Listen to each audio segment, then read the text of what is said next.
बहुत समय पहले की बात है, जब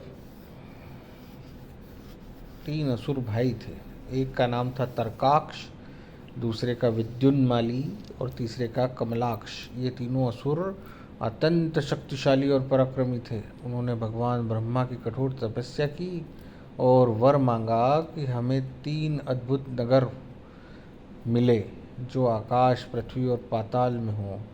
वे इतने शक्तिशाली हों कि कोई देवता भी उन्हें न जीत सके, और हम 1000 वर्षों के बाद ही ये तीनों नगर एक सीध में आए, तभी कोई हमें नष्ट कर सके।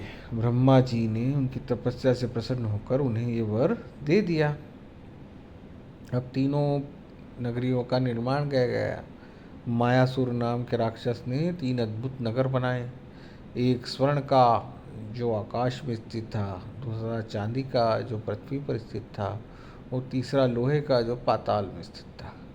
इन्हें कहा गया त्रिपुर, और तीनों भाई अब त्रिपुरासुर कहलाए। वरदान पाकर वे अत्याचारी बन गए। उन्होंने देवी देवताओं, ऋषि मुनियों, साधु संतों को सताना शुरू कर दिया। संपूर्ण सृष्टि ताही त्राही करने लगी। पर जिस प्रकार उनको वरदान प्राप्त था, तो 1000 वर्ष तक तो उनका कोई संहार करने से रहा। सभी देवता भगवान विष्णु के पास पहुँचे।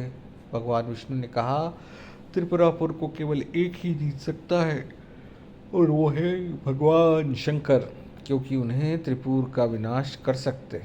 सब देवता मिलकर कैलाश पहुँचे। महादेव से प्रार्थना की कि हे शिव जी, कृपया हमारी रक्षा करें। शिव जी ने धैर्यपूर्वक सुना और बोले, जब समय आएगा और त्रिपुर एक सीध में होंगे, तभी मैं उन्हें नष्ट कर दूंगा। देवताओं ने उस चीज़ के लिए एक अद्भुत रथ तैयार किया। पृथ्वी रथ बनी, सूर्य और चंद्रमा उसके पहिए बने, मेरु पर्वत धनुष बना, विष्णु जी उसका बाण बने, अग्निदेव बाण की नोक बने, और ब्रह्मा जी सारथी बने। इस विराट रथ पर सवार हुए महादेव अपने हाथों में त्रिशूल और धनुष लेकर जब निकले, तो बहुत ही अद्भुत प्रतीत हो रहे थे। जब सहस्त्र वर्षों बाद तीनों नगर एक सीध में आए, तब महादेव ने ध्यान लगाया। पूरा ब्रह्मांड मौन हो गया। उन्होंने एक ही बाण लगाया और धनुष खींचकर जो छोड़ा, बाण अग्नि की लपटों की तरह चमका। क्षण भर में ही तीनों त्रिपुर नगर जलकर राख हो गए। त्रिपुरासुर वहीं भस्म हो गए।